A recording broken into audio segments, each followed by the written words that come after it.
Adelante. Bueno, eh, la idea de esta materia, no sé si vieron el video que subí al Classroom, es más allá de conocer o tratar de entender, porque tampoco tenemos demasiado tiempo, porque siendo realistas, esta materia es una materia que en cualquier instituto por ahí se da en un cuatrimestre o semestre. Por cuestiones de tiempo, digamos, la idea es tratar de entender con mayor claridad y discernimiento, sobre todo los temas de imágenes o simbolismos que tiene este libro, entendiendo que muchas de las cosas que Juan escribe, de las que ve, las asocia a cosas que él conoce, ¿no? Digamos, muchas de las imágenes o símbolos que podemos leer o ver en el Apocalipsis son el reflejo de las cosas conocidas en ese tiempo. Eh, y por cuestiones de tiempo, lógicamente, no vamos a poder por ahí profundizar en este tipo de cuestiones, porque el foco principal de la materia va a ser eh, cómo estar preparados como la iglesia del Señor Jesucristo sin mancha ni arruga, esperando su regreso a buscar a su iglesia. Amén. Eh, para lo cual vamos a tratar o a seguir el material, sobre todo los pasajes que están ahí en las hojas, porque hay muchos pasajes complementarios que van a traer claridad sobre este libro de Apocalipsis. Eh, la materia o el libro va a estar dividido en 5 secciones, como mencioné hace un tiempo. Hoy vamos a ver por lo menos las primeras 2 secciones, que es hasta el capítulo 4, inclusive. ¿Cuántos de ustedes, a ver, mi idea es que no sea un monólogo, más allá después de la interacción que podamos tener a través del Classroom? En el grupo también está mi teléfono por si alguno quiere después escribir algún mensaje o alguna consulta, pero la idea es tratar de sectorizarlo, centralizarlo, perdón, a través de la plataforma. ¿Está bien? Bueno, a ver, brevemente, ¿qué me pueden decir de Apocalipsis? Cada uno de ustedes. Activen el micrófono, el que pueda.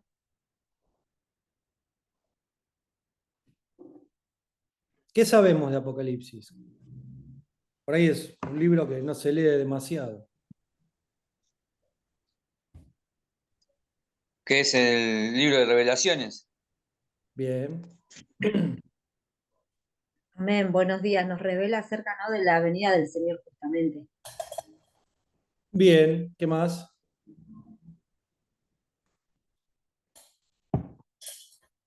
El mensaje a las iglesias a veces resalta mucho ese tema. Sí, es importante, por supuesto. Nos revela la persona de Jesús. ¿Cómo? Nos revela la persona de Jesús. Amén. María, Ciro, Mirta. No, Mirta ya habló.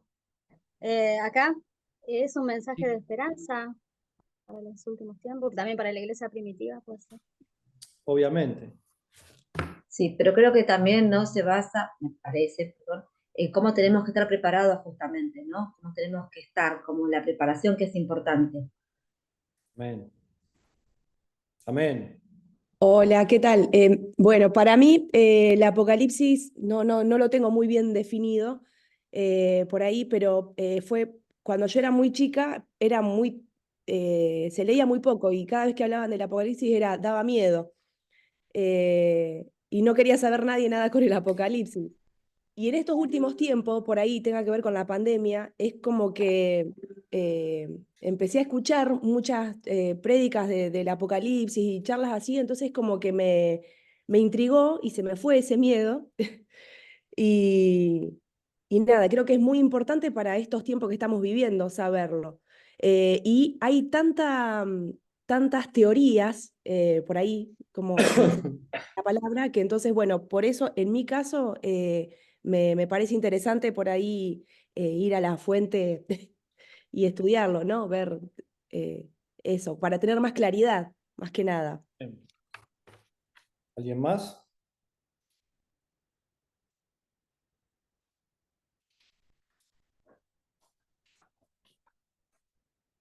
Bueno,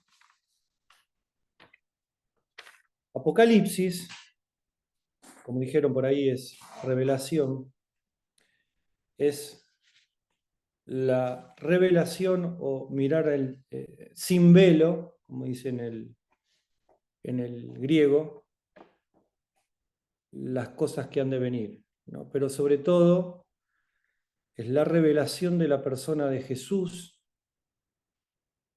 como dijeron por ahí, y cómo va a ser o van a ser los acontecimientos que se van a suceder, cuál va a ser el plan de batalla, por ponerle un título, de Cristo para derrocar o para destronar a Satanás y sus ejércitos hasta que establezca su reino definitivo en la tierra, ¿sí?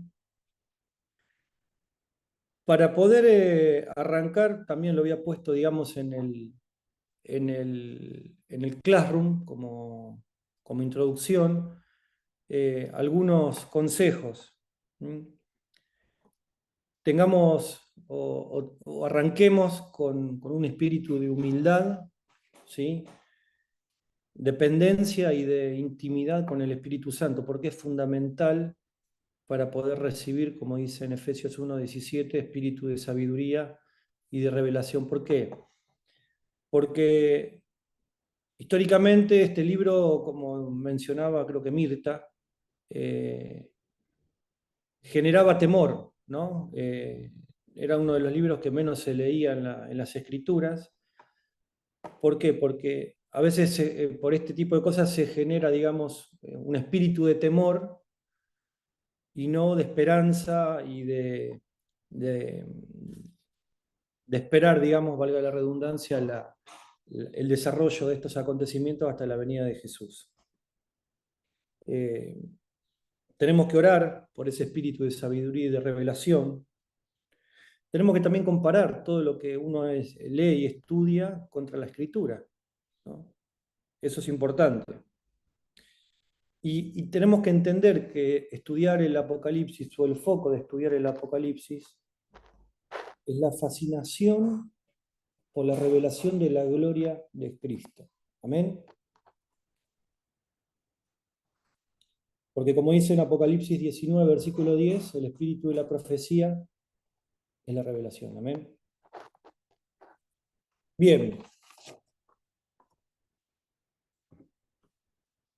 ¿Cuántos pudieron avanzar con la lectura del material?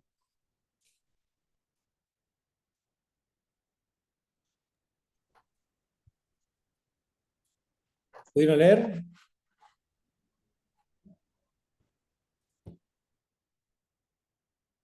Bueno, entiendo que sí.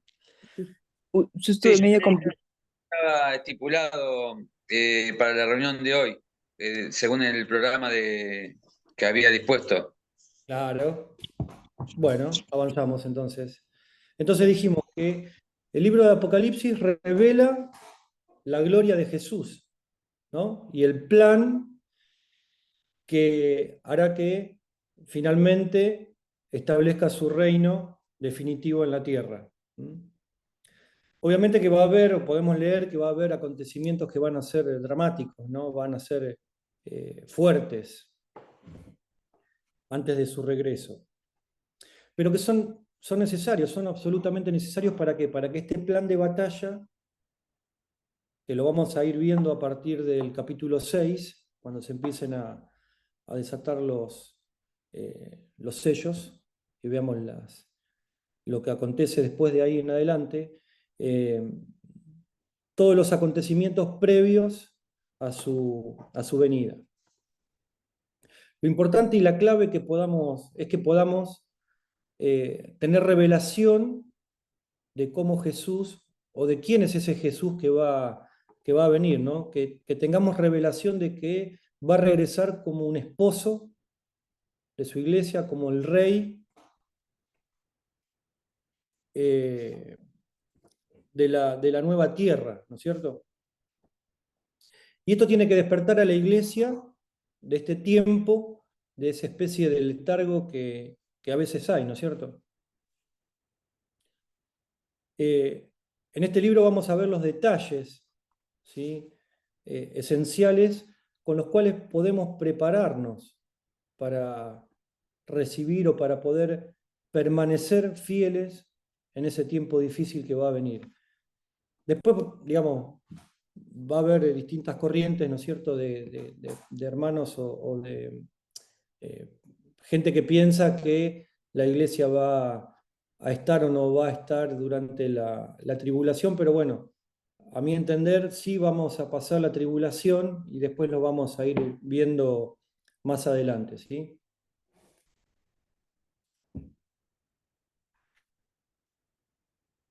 Es importante tener dependencia del Espíritu Santo. ¿Por qué? Porque es el que va a traer la revelación. Él nos va a dar la luz necesaria para poder, y la sabiduría para poder entender y para que nuestro espíritu esté preparado sin temor, como dije hace un rato, para poder estar listos para este tiempo que estamos a la puerta. Entonces, como dije, el tema central del Apocalipsis es el regreso de Jesús a la tierra para reinar sobre todas las naciones. ¿Amén? Amén. Amén. Bueno, ahí en el material vemos, si lo pudieron leer, hay varios ejemplos de hombres de fe que narran en las Escrituras que han visto a Jesús o al Señor de la misma manera que lo vamos a hacer nosotros. Para mencionar, tenemos Moisés, David, Joel, Isaías, Daniel, Ezequiel, ¿sí? Varios hombres de fe del Antiguo, del Nuevo Testamento, ¿sí? Y entonces, avanzando un poquito, en el capítulo 1, digamos, las 5 secciones que está dividido, lo vamos a ver hasta la sección 3 hoy. En la sección 1 podemos ver cómo se revela la persona de Cristo, cómo se revela la persona de Jesús a través del texto bíblico en el capítulo 1. Hay una descripción de 20 cualidades que podemos ver en el primer capítulo que nos dan idea de cuál es ese Jesús al cual la iglesia espera que vuelva, ¿sí? ¿Quién las pudo leer?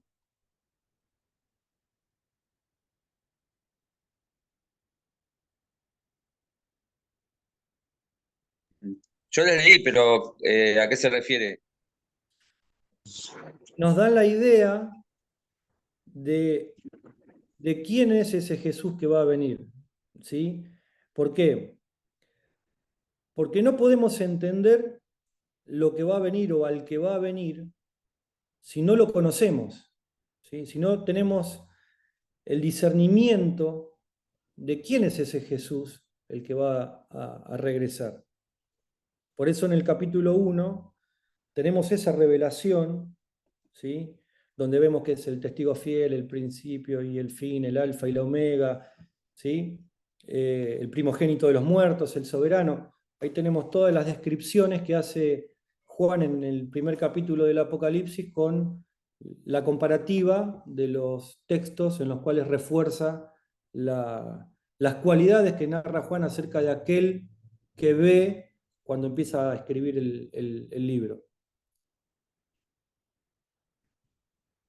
¿Sí? ¿Vamos bien? El testigo fiel, vamos a ir nombrando algunos, ¿eh? Porque él es el que nos revela la verdad, como dice el texto. Tenemos pasajes ahí en Juan, ¿sí? Ahí para leer. Si alguno quiere, digamos, hacer algún comentario o aclarar o participar, lo puede hacer en libertad, no hay ningún problema. Como dije hace un ratito, no quiero que sea un monólogo. Él es el testigo fiel, ¿por qué? Porque si su testimonio es verdad. ¿Amén? Es el primogénito de los muertos. Son las distintas características que va mencionando Juan de aquel que vio en la revelación que recibe, ¿no? Es el primero en la autoridad, ¿sí? Es el Señor. Es la primera persona que tiene un cuerpo resucitado. Para ir mencionándolas. Es quien establece el camino que todos vamos a seguir, ¿sí? Él es el soberano, ¿sí? Porque Él tiene y va a tener el control sobre toda la tierra y sobre todas las naciones cuando las rija. Él nos hizo reyes y sacerdotes, ¿sí? ¿Por qué? Porque nos da una tarea de gobernar hoy, ¿sí? Somos reyes y sacerdotes, ¿sí? Nos mandó a ser discípulos.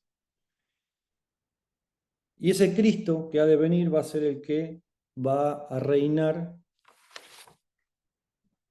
en el milenio cuando venga a establecer su gobierno eterno. Nos hizo sacerdotes, ¿sí?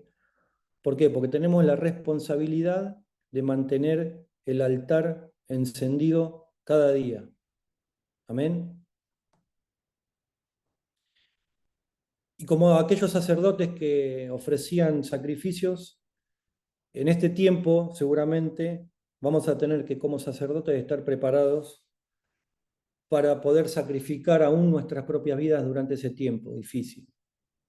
¿Sí? Como dije recién, el tema central es el regreso de Jesús para gobernar sobre todas las naciones, destruir los gobiernos, físicamente, destruir los gobiernos que van a estar bajo el dominio de Satanás y sus ejércitos, va a derramar sus juicios sobre la tierra, para que finalmente va a establecer su reino. Digamos, del capítulo 6 al capítulo 19, ahí vamos a ver la serie de juicios que van a ser derramados al desatar los sellos, al derramar los juicios y las copas.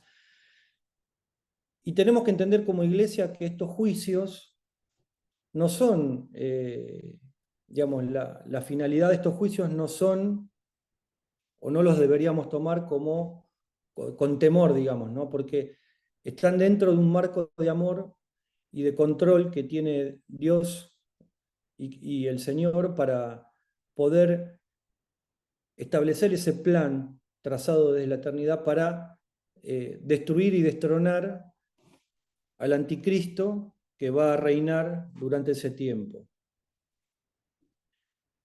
Aquel Jesús es, el que era y el que ha de venir, como dice a partir del versículo 8 o el 7, ahí en el capítulo 1.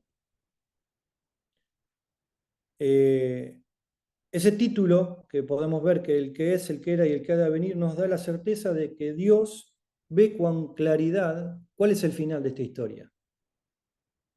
Dios tiene un plan trazado en el cual ya sabe cuál es el final, ¿sí?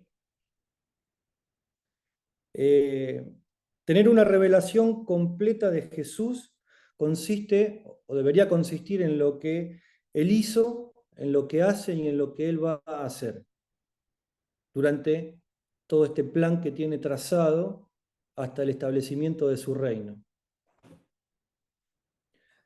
A veces uno ve que hay gente que entiende lo que él era, algunos lo que él es, pero si no tenemos el entendimiento o el discernimiento integral que incluye al que ha de venir, difícilmente podamos estar preparados como iglesia para afrontar el tiempo que se va a avecinar cuando se empiecen a desatar estos acontecimientos, ¿sí? Por eso, digamos, el foco de la materia va a ser justamente eso, ¿no? Cómo estar preparados para poder afrontar como cuerpo de Cristo, como iglesia, este tiempo. Es importante que podamos estar en el espíritu en medio de estos tiempos difíciles, ¿no? Algunos autores los llaman tiempos de desiertos, porque son ahí en los desiertos donde se muestran las facetas más gloriosas y transformadoras que podemos tener.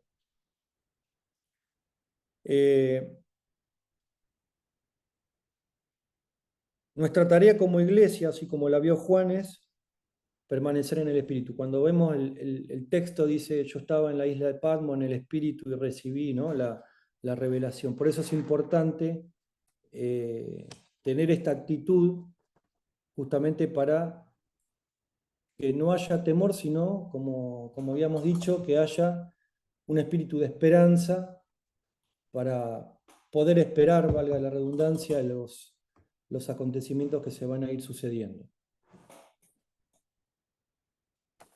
Otra de las características que podemos ver, bueno, el alfa y el omega, ¿no? ¿Sí? En cuanto a su amor, a la sabiduría, al poder, es el soberano sobre todo lo que existe en la tierra, sobre todos los eventos y sobre todas las promesas que se van que vamos a ir viendo en la Escritura.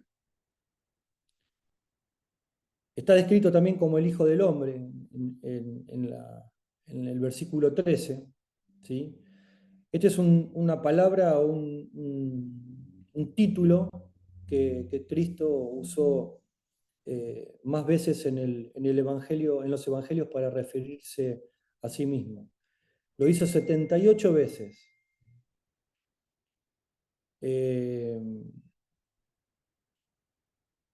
Y es, digamos, el mismo lenguaje utilizado que usó el profeta Daniel al referirse también ahí en Daniel capítulo 7, versículo 11 al 14, cuando habla acerca de aquel que ha de venir, ¿no? En el Barenaya es en el idioma original, refiriéndose a la persona de Cristo. Jesús fue el único que descendió del cielo, ¿no? En forma de hombre ascendió al cielo y va a volver a descender para tomar el liderazgo para siempre, de manera eterna. Vemos también como está escrito con vestiduras hasta los pies y cinto de oro. La imagen esta está referenciada a las vestiduras sacerdotales, ¿no? Él como intercesor de la iglesia ante el Padre, ¿sí?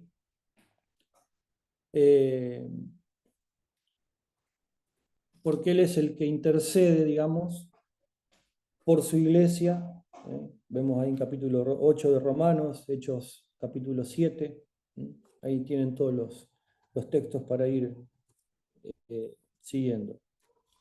Como dice en Hebreos capítulo 4, del 14 al 16, dice, por lo tanto, teniendo un gran sumo sacerdote que traspasó los cielos, Jesús el Hijo de Dios, retengamos nuestra profesión porque no tenemos un sumo sacerdote que no pueda compadecerse de nuestras debilidades, sino uno que fue tentado en todo, según nuestra semejanza, pero sin pecado. Acerquémonos pues confiadamente al trono de la gracia para alcanzar misericordia y hallar gracia en el oportuno socorro. Esta es una palabra que va a tener que ser una palabra que esté viva realmente en esos tiempos, ¿no? Para poder afrontarlos cuando estén aconteciendo. También se lo describe con cabellos blancos, ¿sí? Haciendo referencia a la eternidad de Jesús, a su pureza, a su sabiduría. Ojos como llama de fuego. Significa o está referenciado a todo lo que él ve, a un sentimiento de deseo apasionado por su iglesia, por nosotros. ¿Sí? Habla de pies semejantes al bronce, ¿no? Referente al juicio que va a desatar. Él va a remover a todos aquellos que se resistan a su liderazgo. Esto dentro del plan de batalla que está trazado. Dice también que tiene voz como estruendo, porque da orden al caos y puede restablecer el orden y va a restablecer el orden en las naciones. Es aquel que sostiene las 7 iglesias, ¿sí? En referencia a los líderes de esas 7 iglesias que después en el capítulo 2 y 3 vamos a ir viendo de las cartas que escribe Juan después de lo que él va teniendo revelado. Habla acerca de una espada aguda de 2 filos que sale de su boca. ¿Por qué? Porque a través de la palabra él libera poder, a través de sus palabras, cuando él dice, será y es hecho. Dice que también es su rostro como el sol, porque su brillo fortalece y fascina a su iglesia. Trae pasión a todos los que, o debería traer pasión a todos los que nos exponemos a su presencia. Dice que tiene las llaves de la muerte y del Hades. ¿Por qué? Porque él tiene la autoridad sobre estas cosas.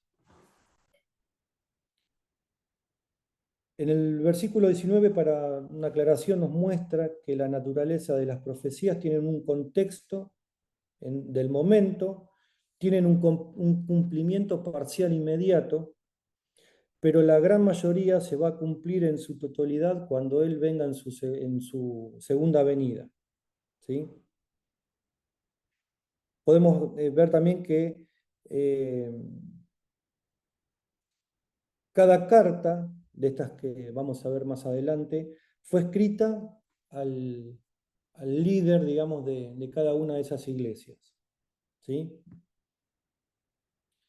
Y finalmente, para esta descripción, digamos que Jesús debería traer satisfacción a nuestra alma, nos debería guiar a una verdadera adoración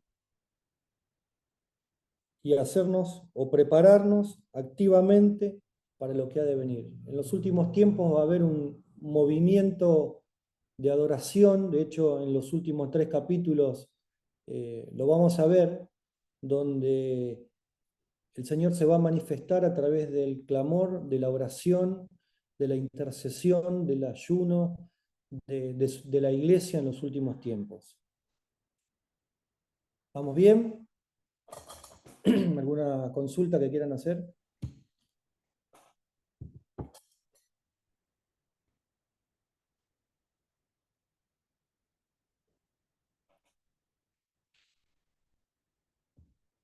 ¿Sí? ¿Está bien? Bueno, seguimos. En la segunda sección ya arrancamos ahí con los mensajes a las iglesias. Y ya arrancamos con el capítulo 2 y 3. Acá Jesús está dando estos mensajes o cartas, que son básicamente instrucciones a estas iglesias para poder vencer el pecado y darles un entendimiento práctico que podemos incluso hoy aplicar a la iglesia actual. ¿Sí? Digamos, nosotros creemos que la palabra es viva, eficaz y que es actual, no es que sea para un tiempo determinado, sino que es actual y va a traer dirección en esos tiempos. Tenemos que tener o que vencer también hoy para que consecuentemente a nuestra victoria podamos acceder a los galardones que recibiremos.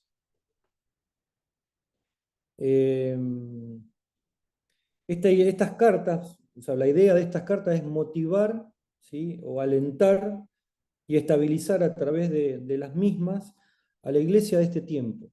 ¿Sí? Porque hoy vemos que realmente es un mensaje actual, un mensaje que se está viendo hoy en día.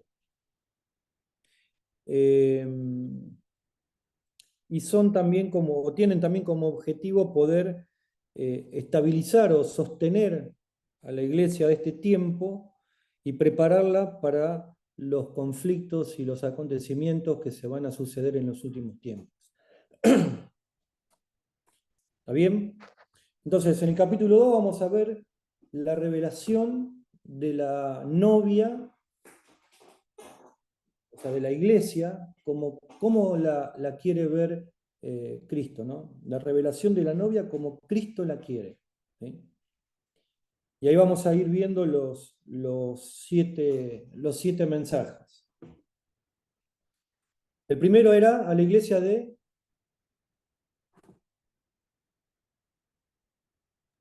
Efeso. Éfeso. ¿Y cuál es, digamos, el tema central de este mensaje que le escribe Juan a esta iglesia? Es que cultiven el primer amor. ¿Sí? ¿Es un llamado a qué? A que la iglesia tiene que volver a cultivar esa relación de intimidad con su amado. Un llamado a volver a la intimidad con Jesús. ¿Amén? Dice que Jesús es el que sostiene a los líderes de las iglesias en su mano. Por eso la imagen del candelero, ¿no? Él los ayuda con ternura. La figura de Cristo moviéndose en medio de las 7 iglesias nos enseña que la mejor manera de ver a la iglesia transformada es estando involucrados dentro de ella, en una relación de intimidad con Él. ¿Por qué? Porque si no amamos a Cristo, si no amamos, no podemos transformar aquello que no amamos. Yo no puedo cambiar, no puedo transformar lo que no amo. Jesús reconoce las obras de esta iglesia. Trabajo diligente, que defendían la verdad, exponiendo las falsas enseñanzas, como vemos ahí en el versículo 6 del capítulo 2. Pero ¿qué le dice Jesús? Que dejó su primer amor. Entonces, nosotros somos responsables de nuestra labor ministerial, que debe fluir esa relación desde la fuente del amor y sobre todo en la relación de intimidad con el Señor. Amén. Amén. Lo exhorta al arrepentimiento también por la falta de intimidad. ¿Por qué? Porque dice que la falta de intimidad es pecado. ¿Quién está de acuerdo o no está de acuerdo con esta afirmación? Abran micrófonos, sin miedo. De acuerdo. Bien.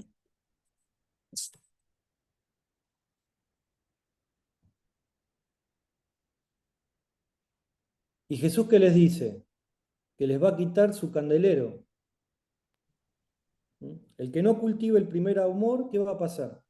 Se va a corromper, va a claudicar, porque es la única manera en esa relación de intimidad con Jesús que la iglesia, o sea, nosotros, vamos a poder, conociendo a aquel que ha de venir, vamos a poder afrontar los acontecimientos que van a suceder en los últimos tiempos.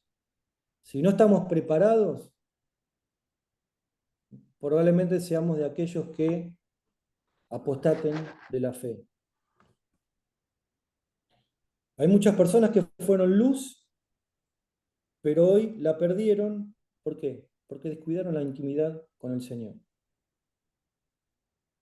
Este punto es fundamental como iglesia, como miembros de la iglesia, para poder estar preparados y afrontar los acontecimientos que se van a suceder.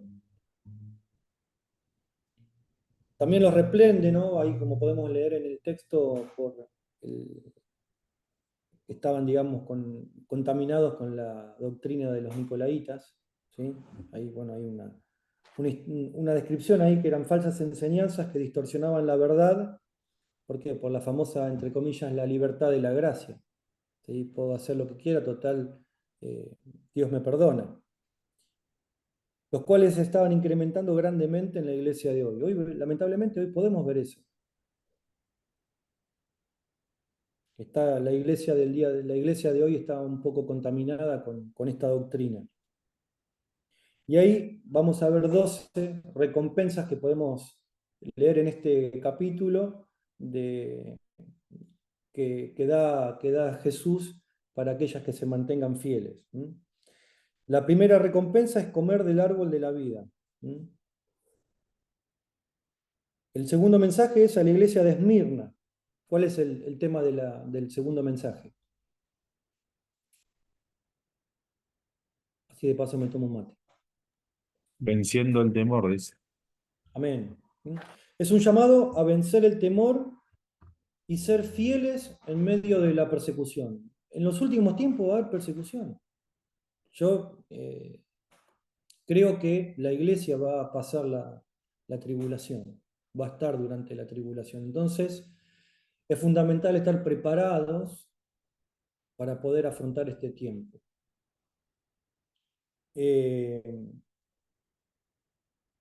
Este es, por ejemplo, ahí en el versículo 8, perdón, ¿alguien iba a hablar? Perdón, epa.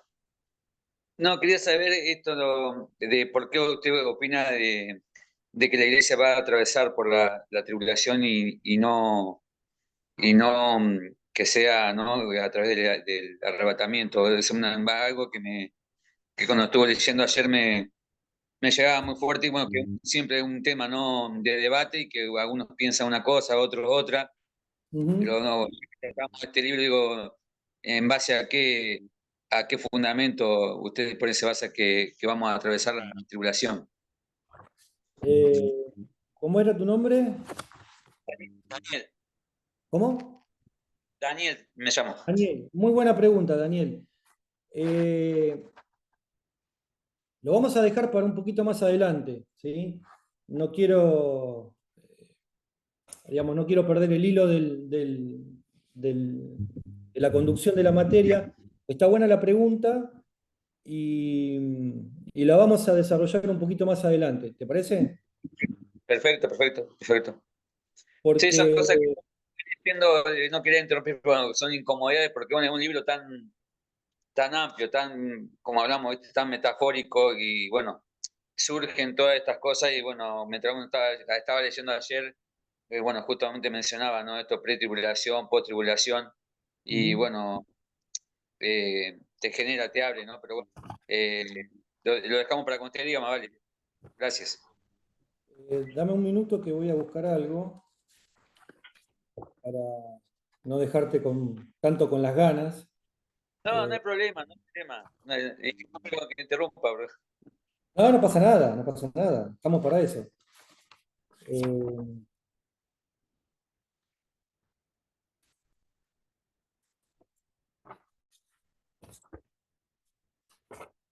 Bueno, ahora lo tengo que encontrar, en los machetes y apuntes que tengo.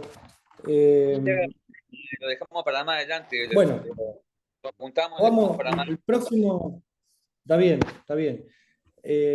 A ver, un poco para comentar algo al respecto.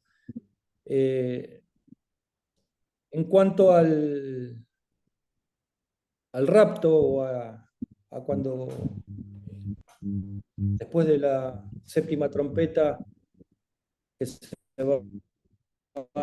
vamos a ir viendo a partir del capítulo 12, creo, si no me equivoco, de Apocalipsis, no hay textos bíblicos que indiquen que sea un acontecimiento separado, porque hay algunos que piensan que la iglesia va a ser arrebatada antes de la tribulación y otros que no. Yo creo que no, que la iglesia va a atravesar la tribulación. ¿Por qué? Porque es espiritualmente digamos, para ponerlo como un ejemplo, va a ser el oro probado con fuego, ¿no? va a ser probada la iglesia justamente ¿para qué? Para que aquellas que no estén afirmadas en el Señor van a quedar, ¿no? No van a poder subsistir. Y hay muchos textos que vamos a ir viendo en las distintas clases o cuando lleguemos a ese punto que nos van a traer un poco nos van a traer luz, ¿no? Por eso al principio decía, ¿no? Que tenemos que orar en un espíritu de humildad para que el Espíritu Santo nos revele, ¿no? Estas cosas, porque corrientes y opiniones vamos a ver varias, ¿sí? Pero nosotros somos responsables de pedirle al Espíritu Santo que nos dé sabiduría y entendimiento y revelación para poder entender estos planes, para poder estar preparados, para poder ser esa iglesia gloriosa y sin mancha que el Señor que venga a buscar antes de establecer su reino definitivo. Así que, Daniel, vamos a ir viéndolo un poquito más adelante. ¿Sí? Leo, Sí, ¿cómo estás? Buen día. ¿cómo te va? Es que te quería hacer una pregunta. Antes de que preguntara a Dani, venías hablando de la tribulación y el arrebatamiento. Y te quería hacer. Ahí va, Mar. Sí, esa. Y te quería hacer una pregunta, porque he escuchado que algunos dicen que se está hablando y que se vienen tiempos de como una tribulación o una persecución emocional, o como que no es literal, no toman literal la palabra persecución, si bien hoy en día la iglesia está siendo perseguida, no acá en Argentina, pero la iglesia está siendo perseguida, pero lo toman como que va a ser una persecución emocional o algo espiritual. Entonces quería preguntarte sobre eso y sobre si hay alguna vara que yo puedo usar para medir cuándo yo puedo tomar algo literal o algo simbólico de lo que voy leyendo en Apocalipsis, ¿no? Va a haber persecución tanto emocional como física. Va a haber mártires. De hecho, cuando vayamos avanzando en los distintos capítulos, Juan ve en un momento la sangre de los mártires. Va a haber persecución, así como la vemos ahora, pero peor. Digamos, hoy por hoy en esta parte del planeta no se ve persecución física, ¿sí? Pero ya empezamos a sentir o a ver la persecución ideológica. Esa persecución ideológica en los últimos tiempos se va a transformar en una persecución física. Va a haber persecución de la iglesia, va a haber mártires en la iglesia. Entonces, en este proceso de estudiar este libro, digamos, y de poder tener claro cómo prepararnos y estar firmes en esos tiempos, ahí, digamos, va a entrar en juego nuestra intimidad con el Señor como iglesia para poder resistir este tiempo. ¿Por qué? Porque la Escritura dice que muchos se van a apostatar de la fe, que vamos a ser entregados aún por nuestros familiares. Entonces, tenemos que estar preparados. Y no te puedo decir ahora si va a haber una vara que me pueda decir si va a ser literal o va a ser conceptual, ¿no? Yo creo que va a ser literal. Hay muchos textos que hablan acerca del tema y si uno, por ejemplo, ¿no? Hay un pasaje, ahora no me acuerdo de la cita, que habla de que Dios va a guardar. En ese guardar, en el idioma, en el griego, ¿no? En el idioma que fue escrito el Nuevo Testamento, habla de una guarda tanto digamos, espiritual como física, en una guarda integral, ¿no? No es que va a ser solamente intelectual o emocional. Hoy lo vemos en esta región del planeta que es, digamos, que no es física, ¿no? Que es ideológica, que es que no está, digamos, materializada con el martirio físico.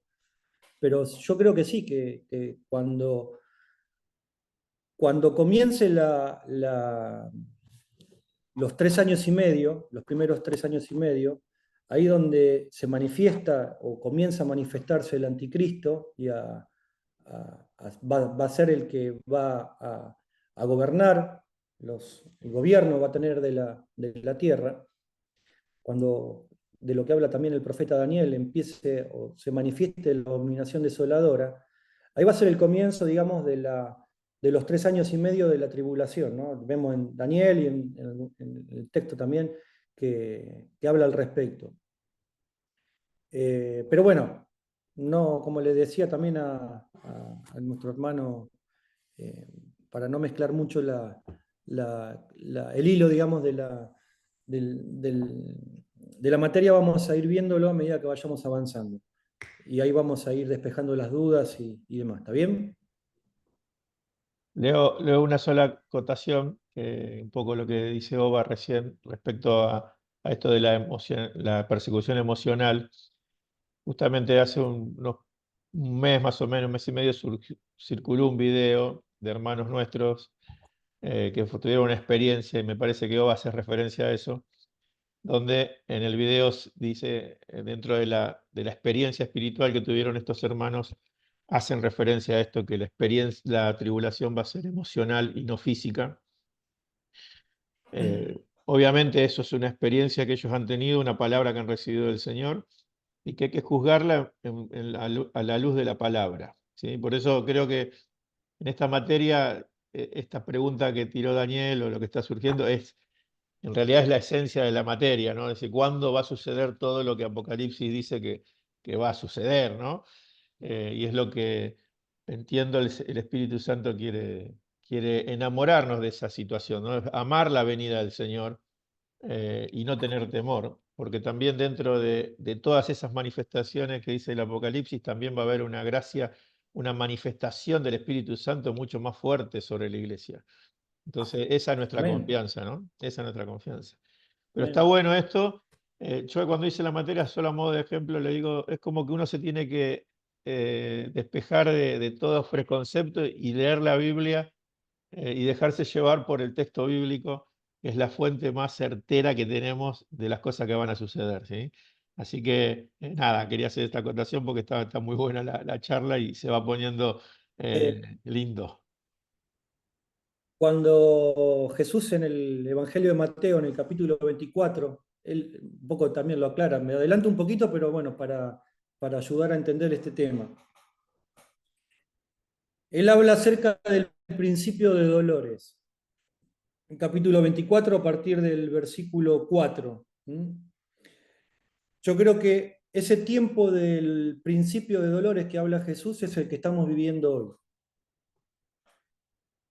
Cuando el tiempo de principios de dolores que vemos que se está incrementando a lo largo de este tiempo, va a culminar cuando lo que está media chiquitita la letra, pero vemos también en 1 de Tesalonicenses 5, Malaquías, algunos textos más que están ahí en ese gráfico que les puse de esa tipo línea de tiempo, va a comenzar con el fin del principio de dolores, con la manifestación del anticristo, los 7 años, ¿sí? Divididos en 3 años y medio. Los primeros 3 años y medio donde va a estar instalada esa falsa paz que va a instaurar el anticristo, que va a ser el que va a tomar el control global de la tierra. Va a haber una serie de incrementos de dolores y a la mitad de ese tiempo, ¿sí?, va a comenzar la gran tribulación, las contracciones finales, se va a abrir del primero al séptimo sello, con el séptimo sello las 7 trompetas y con la séptima trompeta las 7 copas que vamos a ir viendo más adelante. Y al sonar la séptima, la venida de Jesús. Eso es lo que está escrito en los textos y también en los distintos libros de Daniel, Ezequiel, Malaquías y demás. ¿Está bien? Pero no se preocupen, vamos a ir avanzando y vamos a llegar a profundizar un poquito más ahí, ¿está bien? Bueno, quedamos entonces el segundo, el de Esmirna, venciendo al temor, es un llamado claramente a ser fieles en medio de la persecución. Y esto, digamos, lo deberíamos entender como que va a ser un mensaje a la iglesia actual. Estar preparados y ser fieles a pesar de la persecución.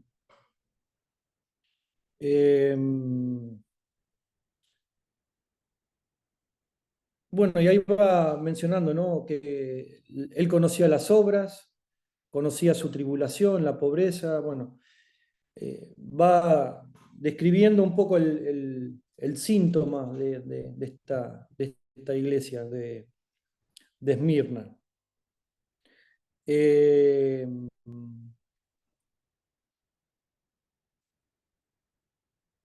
Versículo 10 dice que no tenemos que tener temor de nada de lo que nos va a suceder.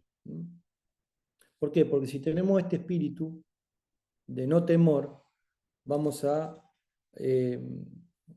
a rechazar, digamos, el temor al acontecimiento de estos sucesos. Segunda recompensa, el Señor nos va a dar la corona de la vida. Una corona, y después podemos ampliarlo, digamos, no es sinónimo, o sea, esta corona no es sinónimo de recibir la vida eterna, ¿sí?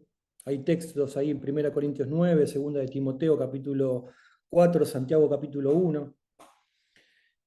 Jesús promete la recompensa de una corona solamente a aquellos que venzan el miedo cuando sean perseguidos por su causa. A esta se refiere la corona. Como dice el versículo 11, el que tiene oído oiga lo que el Espíritu dice a las iglesias, el que venciere no sufrirá daño en la segunda muerte. Está hablando de la recompensa al final del libro cuando sean juzgados y arrojados al lago de fuego Satanás con sus ejércitos.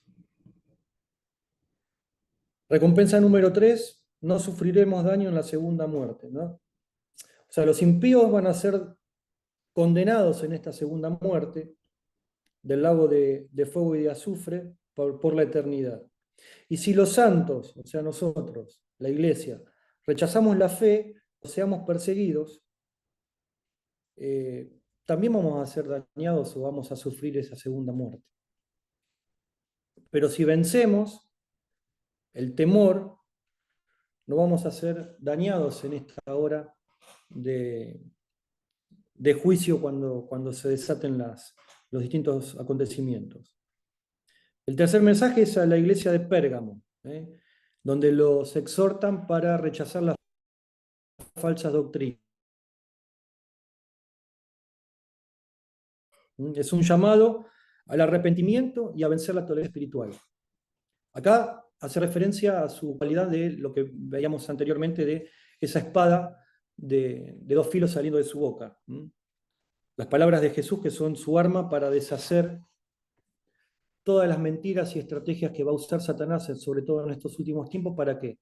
Para traer engaño, para traer falsas enseñanzas, ¿sí?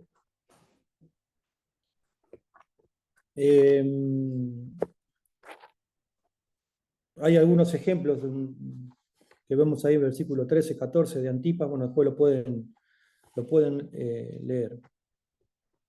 Ahí habla acerca de que si retienes las falsas doctrinas, en el versículo 14, si lo quieren seguir, no son solamente errores en cuanto, digamos, al entendimiento de los principios de Dios, sino son una mala interpretación racional de la palabra. Es una consecuencia espiritual de las tinieblas que se infiltra como consecuencia de no cultivar el primer amor.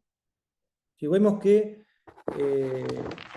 todos este tipo de cosas, si se van, digamos, infiltrando, justamente porque, y por alguna razón lo pone en el primer orden, cuando da el mensaje a Éfeso, de no dejar el primer amor.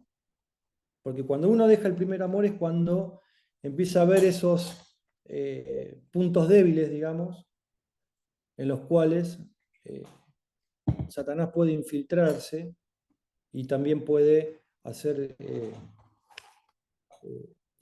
debilitarse en la fe a la iglesia.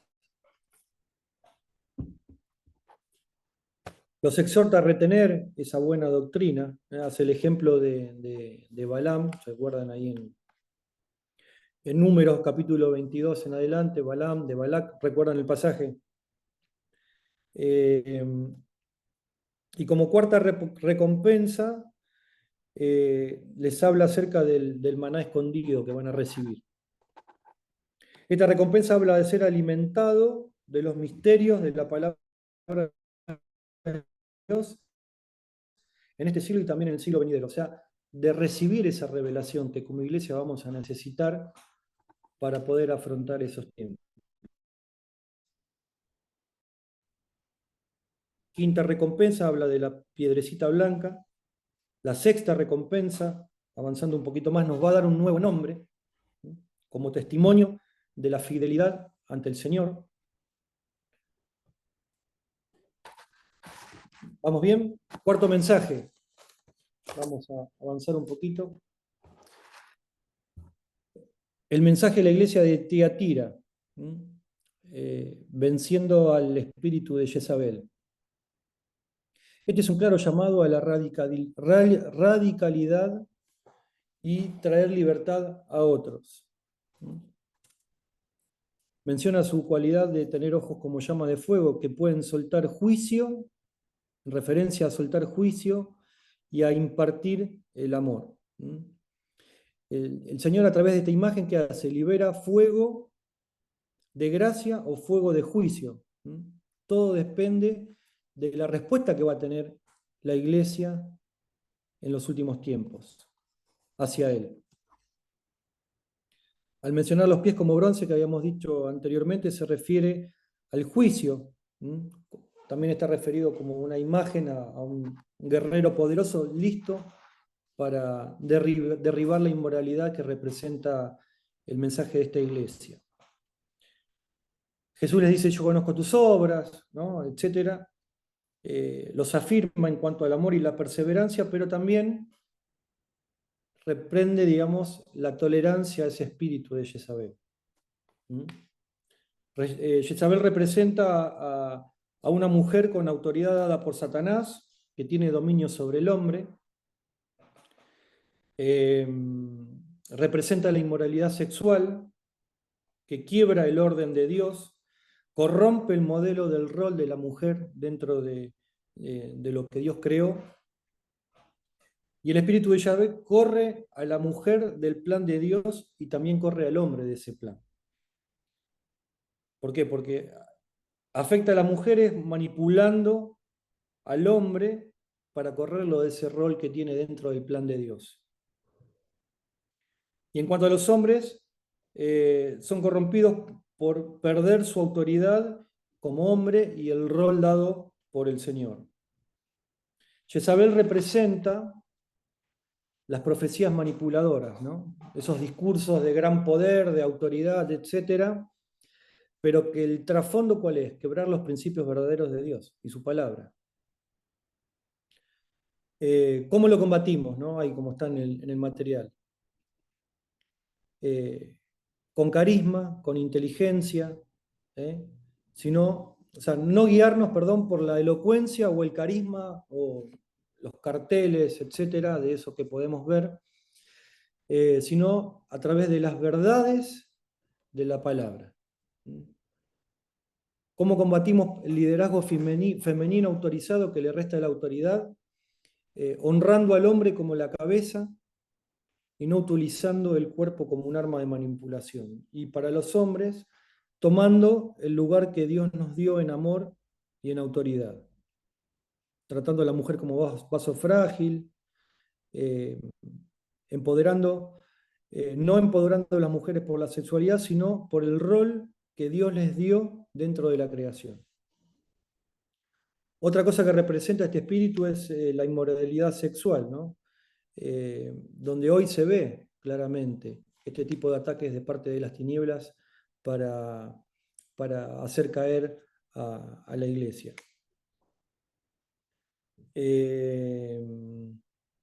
Bueno, podemos leer ahí en versículo 22 cómo aquellos que son partícipes de estas cosas son arrojados en una cama de enfermedad, cómo a sus hijos va a herir de muerte. Las compara con las profundidades de Satanás, como vemos ahí en el texto. La séptima recompensa va a ser que tenga autoridad sobre las naciones. Esta recompensa está directamente relacionada en cuanto a cómo la iglesia va a reinar con Cristo durante el milenio. Va a regir con vara de hierro, como lo profetizó David. La octava recompensa es la estrella de la mañana, como dice ahí. Esta promesa habla de una profunda revelación y relación con Jesús y nos da un mayor entendimiento de lo profético que vemos en las Escrituras. Como dice, Jesús es la estrella o rey del linaje familiar de Jacob, a quien le fue dado el dominio sobre todas las naciones. ¿Sí? ¿Vamos bien?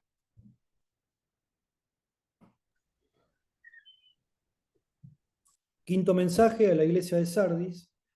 Ahí los libra, o es una exhortación a ser librado de las obras muertas. Es un llamado principalmente a vencer la muerte espiritual. Acá habla de los 7 espíritus de Dios, en plenitud al Espíritu Santo, que después, si lo quieren buscar, es una referencia directa que hace a Isaías 11:2.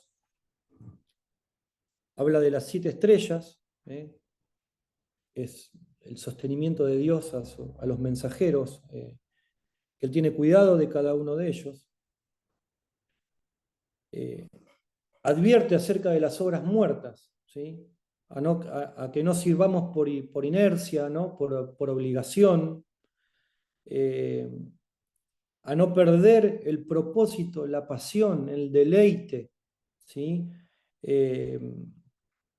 Y la expectativa, ¿no? Que nuestro servicio sea o sea la consecuencia de esa relación de amor con el Señor, y no sea por obligación o por ser vistos. No, exhorta a que seamos vigilantes, que estemos alertas.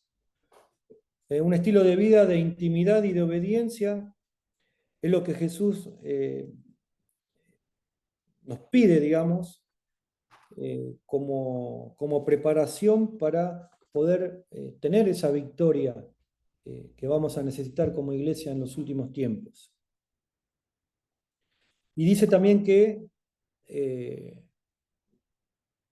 es lo que deberíamos prepararnos, ¿no? Para que ese tiempo no nos sorprenda como el ladrón, ¿no? Como dice ahí en el versículo 3. Si nos preparamos como iglesia, cuando venga el Señor a buscar a su pueblo, lo vamos a ver venir como esposo, como rey, pero no como ladrón. No nos va o no nos debería agarrar de sorpresa. Este evento sorprenderá negativamente, ¿sí? Pero para la iglesia despierta y con sus lámparas llenas de aceite, si se acuerdan el texto ahí Amén, de las 5 vírgenes. De las 10 vírgenes, 10, sí. cómo estaban preparadas con sus lámparas encendidas y con aceite listo. ¿Para qué? Para que cuando el novio venga no sean dejadas fuera de la boda, ¿no? Entonces, una de las cosas que como iglesia tenemos que tener claro y prepararnos es justamente tener esas lámparas llenas de aceite, listas, preparadas, para que cuando el Señor venga, ¿no? Para que cuando el esposo venga, no nos encuentre dormidos, ¿no? Como le pasó a las 5 vírgenes imprudentes.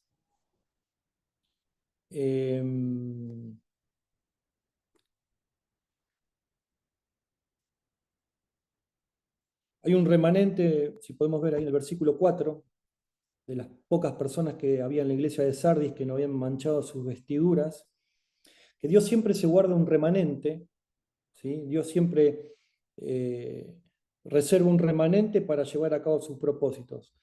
Él no necesita multitudes para hacer la obra, necesita corazones dispuestos. Amén.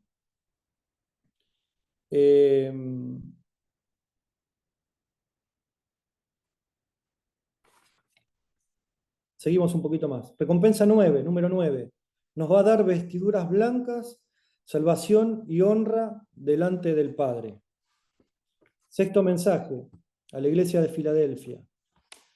Para ser fieles en los tiempos difíciles, ¿no? Es un llamado claramente a perseverar hasta el fin. O sea, si vamos viendo como que hay un hilo conductor, ¿no? En estos mensajes de la fidelidad, la preparación para afrontar como iglesia estos tiempos, ¿sí?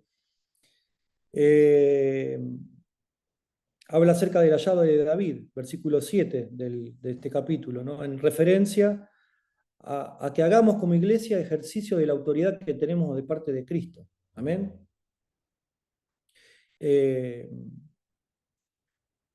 Y acá un poco lo que mencionaba, yo acá lo veo creo como Ciro, no me acuerdo si había dicho ese nombre.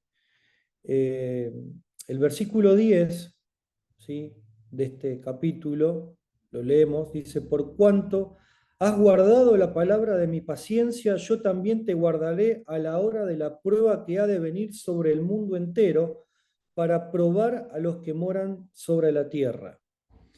Este versículo, el 10, es uno de los de mayor discusión y debate acerca del arrebatamiento, como hablábamos hace un tiempito. Hay dos posturas, ¿no? La pre y la post-tribulacionista.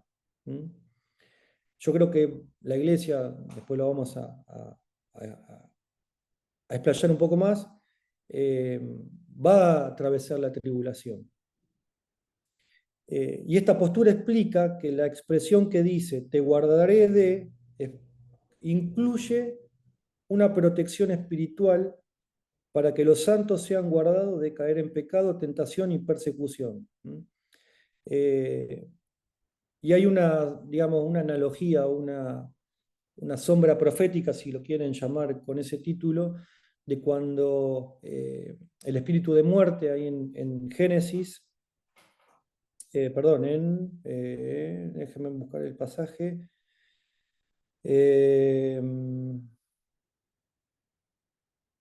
Bueno, se me perdió.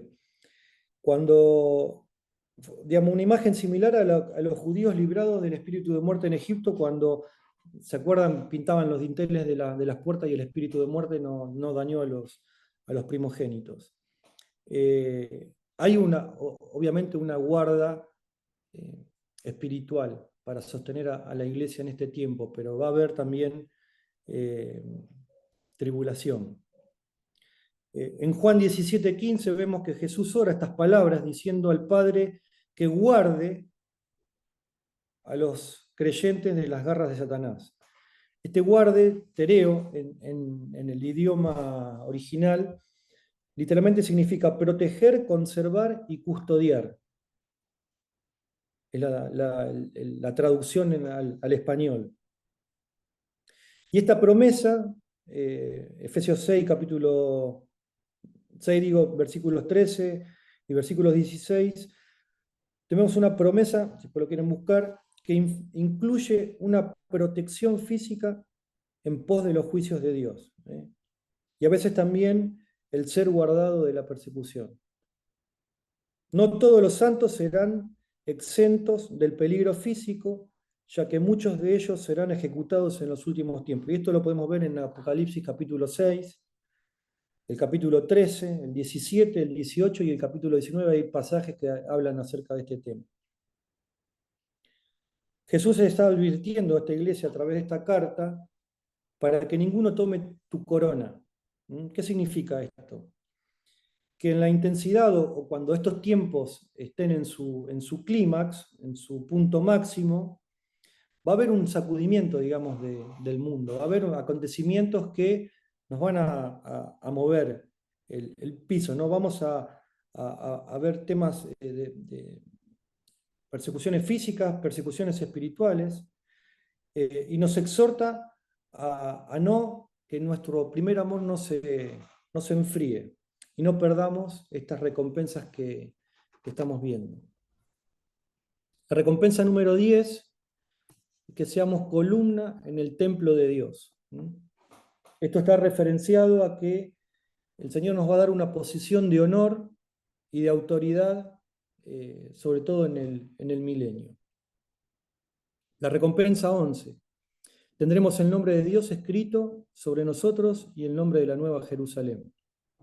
Esto habla acerca de recibir una mayor revelación de su corazón y de su majestad, donde vamos a entrar en una nueva etapa o nuevos aspectos de intimidad en este tiempo. Y el séptimo mensaje es el a la iglesia de la Odisea, luchando contra la tibieza espiritual. Y esto es claramente también un llamado a vencer la mezcla espiritual. ¿Qué entienden por la mezcla espiritual?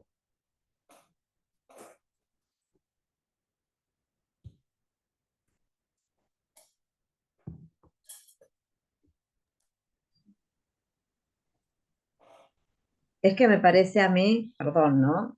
Sí. Que no puede haber mezcla espiritual, en primer lugar, me parece, ¿no? Y esto también de buscar de manera fervorosa al Señor. Sí.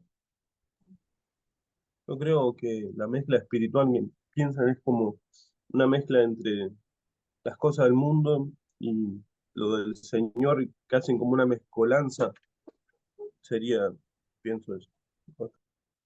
El mensaje de esta iglesia está enfocado, direccionado principalmente a la tibieza. ¿Recuerdan la expresión, digamos, de que si eres frío o caliente, pero si eres tibio, vas a ser vomitado de mi boca, ¿no? O sea, haciendo referencia a que vamos a ser, digamos, expulsados o separados de su presencia. La tibieza espiritual justamente es una de las principales estrategias que usa Satanás. ¿Para qué? Para debilitar la fe, para neutralizar a los hijos de Dios mediante esa tibieza espiritual. Si perdemos el primer amor, como vimos desde el primer mensaje, una de las consecuencias es eso, la tibieza espiritual. Y en ese vomitaré de la boca, ¿no? Dice que al Señor no le repugna su propio pueblo, el cual vive en pasividad y tibieza espiritual, pero sí tiene una sensación de angustia en su gran amor por ellos. O sea, hay un sentimiento a través de esa llamada tibieza o en ese vomitar de la boca de Dios por cuanto a la pasividad de su pueblo.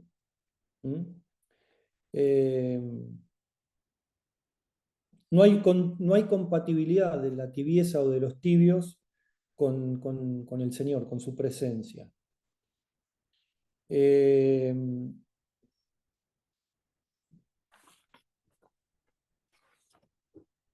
Tener el carácter de Cristo tiene un gran precio que los que anhelan vencer la tibieza espiritual deben estar dispuestos a pagar.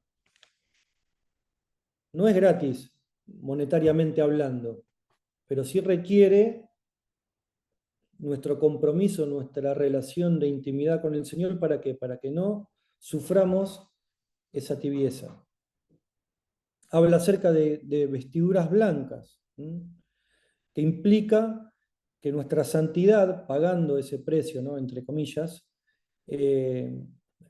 tengamos mediante la santidad las vestiduras sacerdotales. Son dos claves para un avivamiento, ¿no? La santidad y la oración. Habla acerca de ungir con colirio los ojos, en referencia a no contaminarnos con lo que vemos, ¿sí? Porque también una de las cosas que Satanás usa y va a usar mucho es justamente lo que entra por nuestros ojos. Nos exhorta a que salgamos de la tibieza y no como una exigencia o norma legalista, sino como una tierna invitación a tener y a gozar y a vivir y a experimentar mayores niveles de intimidad con el Señor. O sea, repito mucho esto de la intimidad porque es una de las claves principales para poder estar preparados como iglesia santa, sin mancha ni arruga, y recibir al Señor cuando vuelva a buscarnos. Y ese nivel de intimidad, ¿no?, nos va a llevar a una mayor comunión con el Señor y a recibir una mayor revelación de su presencia, a recibir una mayor revelación de su palabra en cuanto a qué, a todas estas cosas que vamos a ir viendo, que nos van a preparar, que nos van a generar ese espíritu de anhelo, de amor por su presencia, por su venida, y no de temor. Muchas veces, a través de las películas que había, etcétera, se mostraba el Apocalipsis como algo caótico, como algo terrible. Si bien lo va a ser, no tiene que ser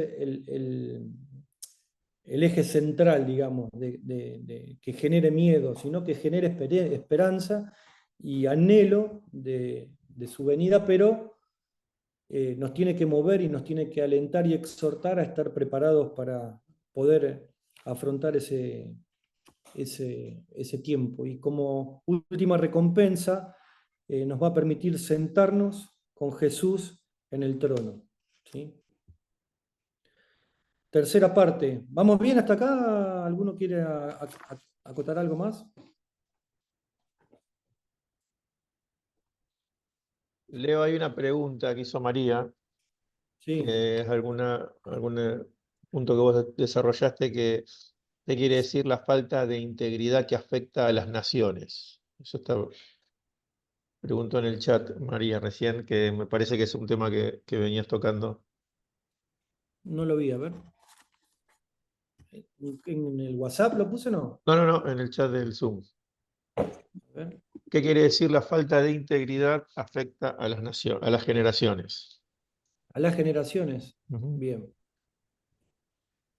Cuando no hay integridad, ¿qué no hay? Santidad. Una persona no íntegra, espiritualmente hablando, no es una persona que viva en santidad, ¿no?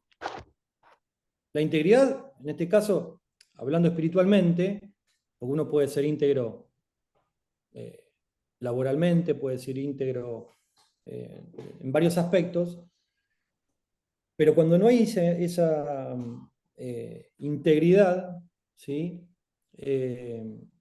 O cuando hay esa falta de esa integridad, es pecado. ¿Quién no está de acuerdo con eso? Claro. Y ese pecado, vemos, digamos, a lo largo de varios textos y pasajes, ¿no? El pecado afecta a las generaciones. ¿O no? Claro, bien. ¿Qué pasó con Adán y Eva? Digamos, Claro. como el principal ejemplo de que el pecado afecta a las generaciones. El pecado de Adán y de Eva afectó claramente a las generaciones. De hecho, lo que podemos ver a lo largo de la historia es fruto de eso.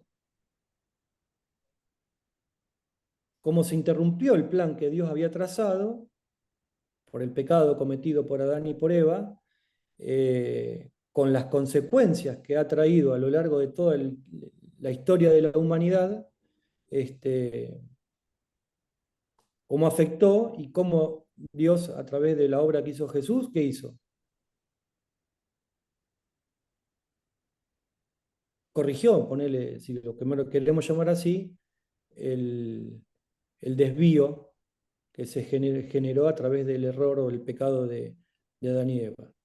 Lo mismo pasó con con Moisés. El pecado de la gente era tanta la maldad de la gente, ¿no? Que vemos en la Escritura que dice que Dios se arrepintió de haber creado al hombre, o le pesó en el corazón, ¿no? ¿Y cómo afectó a las generaciones? Con el diluvio. A punto tal que a través de Moisés y su familia tuvo que repoblar la tierra. O sea, el pecado claramente puede afectar las generaciones que vendrán. Y la falta de intimidad, que está también relacionada con la integridad, como dije hace un rato, es pecado. Si yo no tengo intimidad con Jesucristo, con el Señor, ¿tengo intimidad con quién? Claro, con el mundo. Con las tinieblas. O sea, no hay un término medio donde me pueda posicionar. O estoy de un lado o estoy del otro.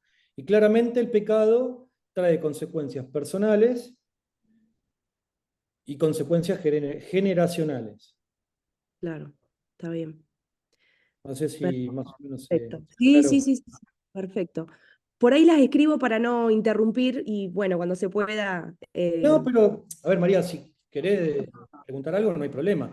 Igualmente, recuerden también que lo pueden hacer a través del Classroom. Está la opción, digamos, de poder, creo que dice compartir algo con la clase, no me acuerdo exactamente, donde pueden escribir y ahí dejar alguna duda, alguna consulta que quieran hacer, o directamente me escriben al WhatsApp del Dale, perfecto. grupo. No hay problema. Bueno, gracias. Bueno, seguimos un poquito más y ya vamos avanzando. Son las 12. Apocalipsis capítulo 4. Acá empezamos a ver, y es la antesala, digamos, del comienzo del plan de batalla de Cristo en los capítulos 4 y 5, o del 4 en adelante, la revelación del Padre y la adoración celestial. Esta sección nos va a brindar una revelación única acerca de la belleza del Señor. Antes de desatar los juicios y abrir el rollo, el Espíritu lo lleva a Juan a ver la hermosura y la magnificencia del Padre. Aquí vemos, o hasta acá hemos visto la revelación de Jesús, la revelación de la novia tal como Jesús la quiere, y a partir de acá vamos a ir viendo la revelación de Dios y de su trono eterno. Los capítulos 4 y 5 nos van a introducir a los acontecimientos que precederán y explicarán los sellos, las trompetas y las copas que vamos a ir viendo a partir del capítulo 6. Perdón que voy a abrir la puerta, ahí vengo.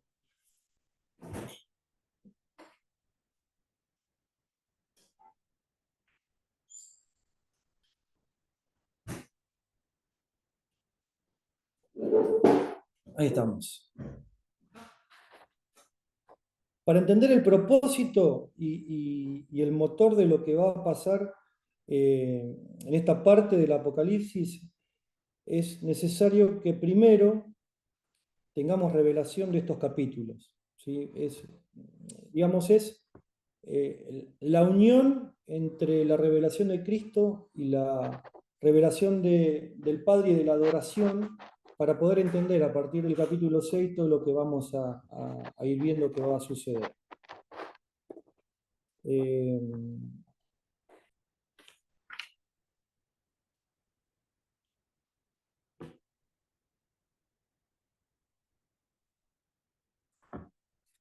Acá vemos a partir de los primeros versículos de este capítulo, cómo el Señor lo llama a Juan y le pide que venga y le va a mostrar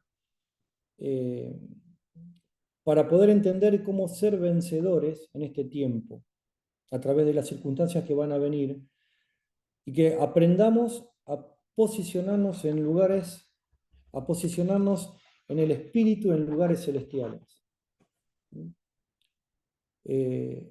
nos habla acerca de tener nuestros sentidos espirituales atentos, para poder recibir esa gloria, esa revelación que están escondidos en Cristo con sus tesoros.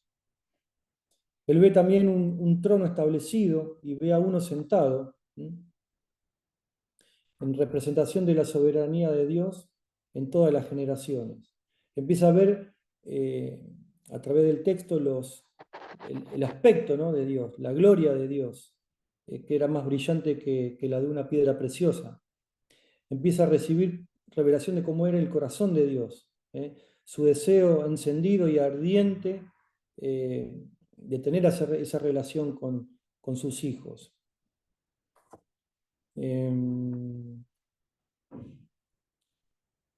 Cuando dice alrededor del trono de Dios hay un arco iris de esmeralda, está refiriéndose al pacto de Dios de misericordia para con su pueblo.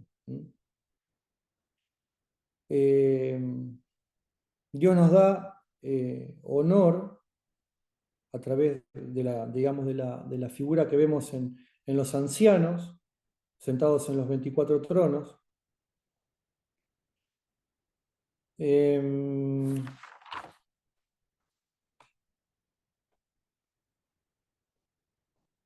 Juan empieza o describe lo que está viendo, ¿no?, de la adoración celestial, ¿no? Cuando en el versículo, hace una descripción de cómo era lo que él estaba mirando, ¿sí?, a partir del versículo 6, ¿no? Como ve ese trono, ese mar de vidrio semejante al cristal, y junto al trono los seres vivientes llenos de ojos. Uno de esos seres semejante al león, el otro a un becerro, el tercero con un rostro como de hombre, ¿no? Para no, volverse loco imaginándonos el aspecto, de esta figura, Juan describe o ve estos seres o serafines, como dice ahí la Escritura, que significan el que arde, ¿no?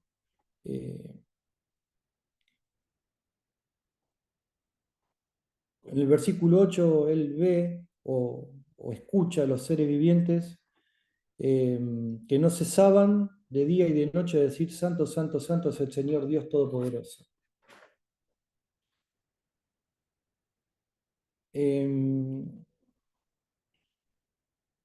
Bueno, obviamente, santo significa estar separado totalmente de algo, separado de todo lo pecaminoso, unido a lo puro, separado de todo lo que está, que sea contaminación. Habla acerca de la dignidad, versículo 11. Señor, digno eres de recibir la gloria, la honra y el poder, porque creaste todas las cosas, por tu voluntad existen y fueron creadas. El Señor es digno de recibir nuestra obediencia, nuestra adoración. Y al decir que Él es digno, decimos que vale la pena, realmente, que Él lo vale.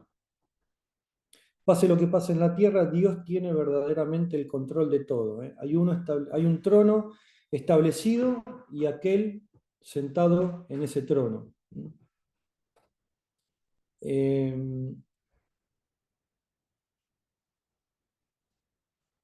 Capítulo 5, terminando.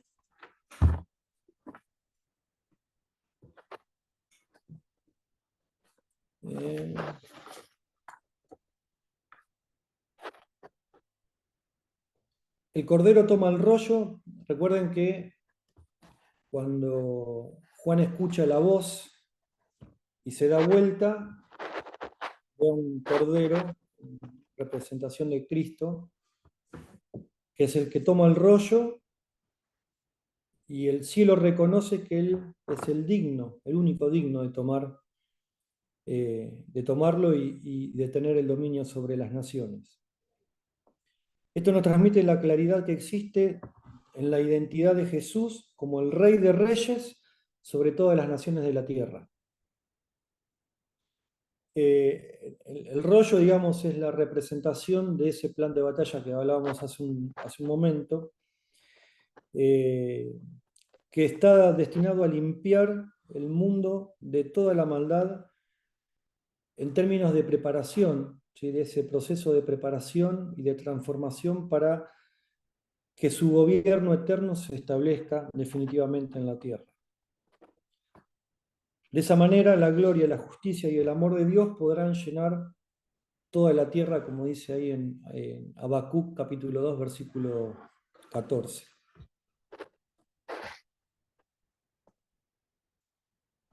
El libro es el que contiene, como dije hoy más temprano, el plan de batalla para juzgar a Satanás, al anticristo, al falso profeta, a la gran ramera de Babilonia y a todos los ejércitos y seguidores de Satanás. Esto lo vamos a ver cuando empecemos a avanzar sobre los capítulos que van a ir mencionando la apertura de cada uno de esos sellos.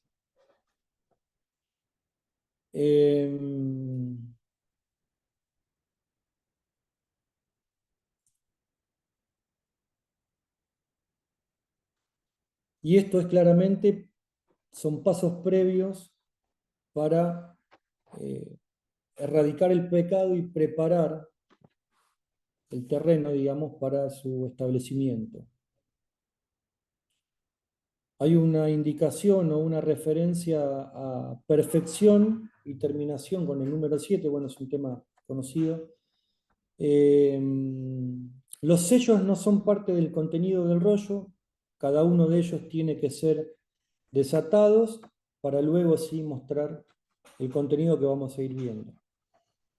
Juan hace una pregunta, versículo 2.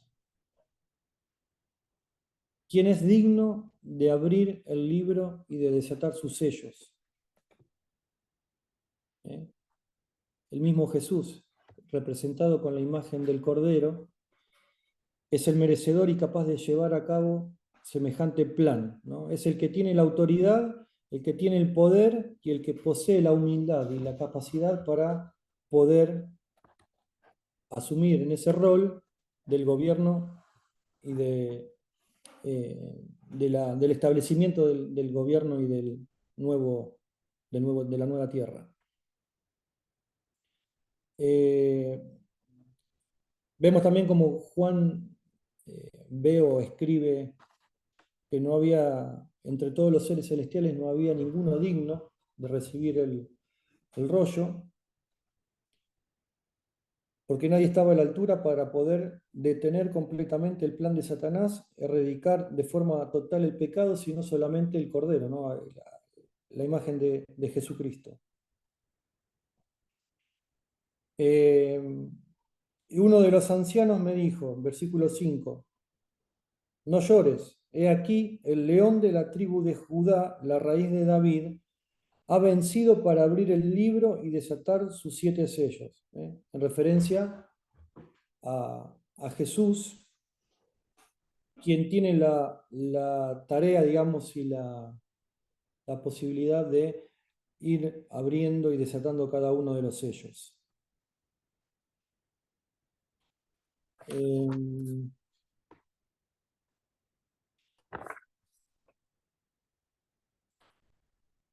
Estos juicios van a caer, que vamos a ver a partir del capítulo 6, sobre la tierra, con un propósito claro, más allá de lo que fuimos hablando. Estos juicios, en referencia a cómo Dios libró a través de la sangre en los dinteles, digamos, de las casas, cuando el espíritu de muerte pasó y libró a los primogénitos del pueblo judío. Estos juicios van a traer el castigo, van a traer todo lo que está planeado a la tierra para poder ejecutar ese plan que está preparado. Cuando se abran los sellos, vamos a ver, como dije, ¿no? A partir del capítulo 6, y Jesús teniendo únicamente la habilidad de poder, o la potestad de poder abrir y desatarlos, cómo a través del amor y de la justicia se van a incrementar en la tierra esos juicios, van a remover todo lo que obstruye lo que quieran, digamos, todo lo que va a obstruir la preparación o la ejecución a través de este plan para el establecimiento del gobierno definitivo de Dios en la tierra. O sea, va a haber a través de estos juicios el castigo y la destrucción de todo lo que quiera frenar con esta tarea, con este plan. Habla acerca de los 7 cuernos como indicación de que Jesús tiene toda la autoridad, los 7 ojos, que posee todo conocimiento. A partir del versículo 7 vemos como Jesús toma el rollo, ¿no? Lo tenemos ahí en el material. El rollo sellado con sus 7 sellos, el cual solo puede ser abierto después de que se desate cada uno de ellos. Jesús acepta el hecho y el proceso de purificar y gobernar la tierra, y este acontecimiento determinará el inicio de la temporada final que culminará con su glorioso regreso. ¿Sí? Al final, después lo vamos a profundizar un poquito más. Al final de ese 7º sello vamos a ir viendo estos acontecimientos. En el versículo 8 quería hacer una mención que creo que es importante cuando dice: todos tenían arpa, bueno, y copas de oro llenas del incienso, que son las oraciones de los santos. Cuando Jesús abra el primer rollo, solo después de que cada copa de oración esté llena al final de este siglo, en referencia a que la iglesia de los últimos tiempos debe ser una iglesia de oración para llenar esas copas que luego van a ser derramadas delante del Cordero cuando abra los sellos. Es importante este punto de ser una iglesia de oración para llenado de estas copas. Él es digno, Jesús es digno, el único y merecedor y capaz de abrir cada uno de los sellos. Él tiene toda la gloria, el poder para hacerlo.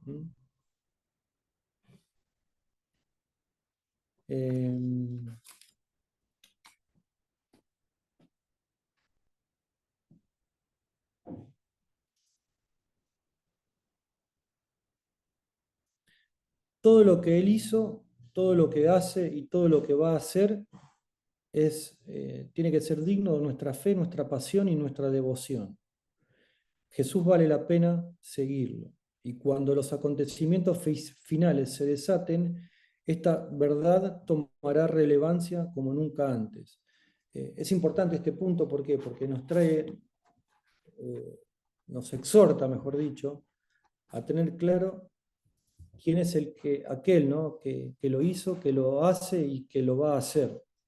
Esto va de la mano juntamente con la relación de intimidad, para que nuestra fe en Él, nuestra pasión por Él y nuestra devoción no se vean, digamos, afectadas o disminuidas cuando estos acontecimientos se empiecen a desatar.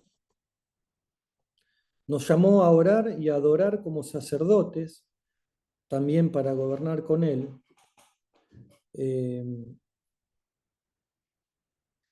Habla acerca de una comunidad de fe intercesora destinada a gobernar el mundo con Jesucristo. Y esta serie de juicios son el comienzo de una nueva era, en la cual Satanás y sus ángeles o sus demonios van a ser destronados. Y toda la tierra va a ser administrada por los hijos de Dios, de manera literal. Por esta razón se ve, y Juan lo escribe, Hay una explosión de adoración celestial en el relato que Juan está escribiendo en este capítulo.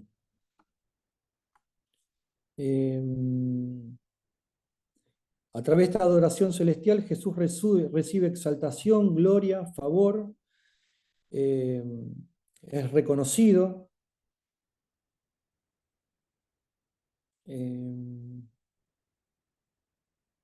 Versículo 13, por ejemplo, dice: y todo lo creado que está en el cielo y sobre la tierra y debajo de la tierra y en el mar y todas las cosas que en ellos hay, les oí decir: al que está sentado en el trono y al Cordero sea la alabanza, la honra, la gloria y el poder por los siglos de los siglos.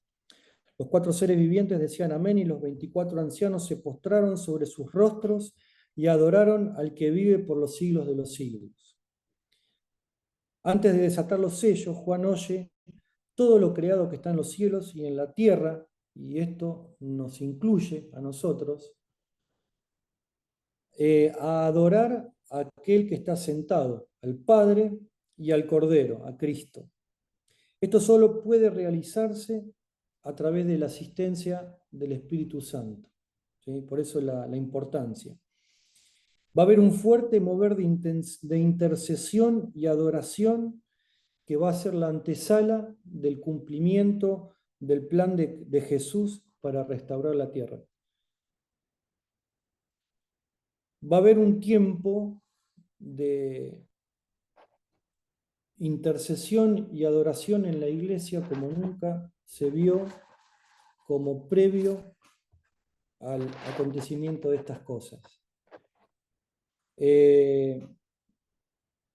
Bueno, a partir de la cuarta parte, ya vamos a ir viendo en la próxima clase.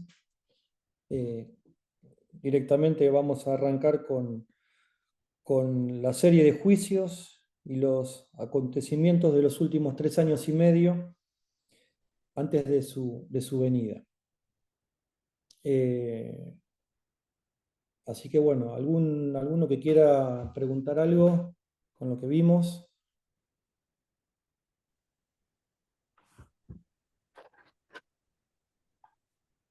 La pregunta más importante la hizo Daniel hoy, así que quedó expectante ahí. Quedó expectante el tema. Sí, Daniel, ¿me escuchás? Sí, te escucho. Escucho, sí. Te invito a que la pongas en el Classroom, la pongas por escrito ahí, así nos queda, y la vamos a ir respondiendo. Bueno, a ver, gracias.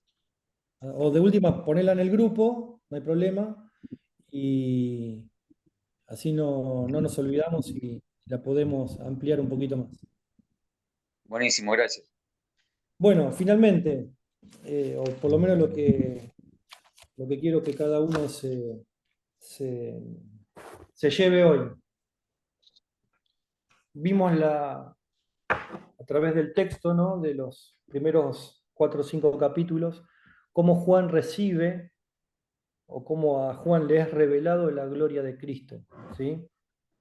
¿Por qué? Porque, como dije al principio, no vamos a entender los acontecimientos finales, no vamos a estar preparados para estos acontecimientos finales si no entendemos, si no conocemos o comprendemos y tenemos una relación íntima con aquel que ha de venir. No puedo amar lo que va a pasar si no amo al que ha de venir a que se cumplan todas esas cosas.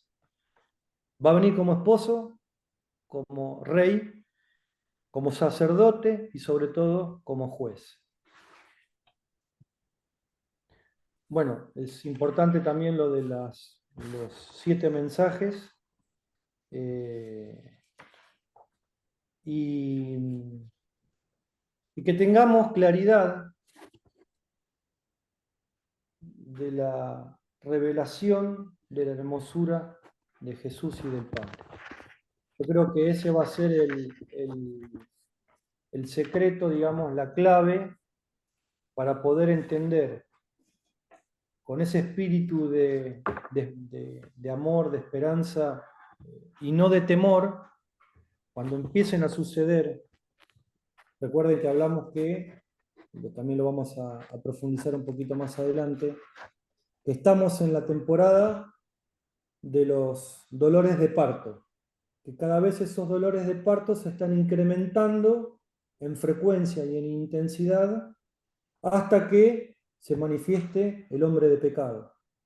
Y ahí comience la primera mitad de los 7 años, donde va a haber el establecimiento de ese gobierno de parte de Satanás y todo lo que vamos a ir viendo a partir del capítulo 6. ¿Alguna otra consulta? ¿Algún comentario?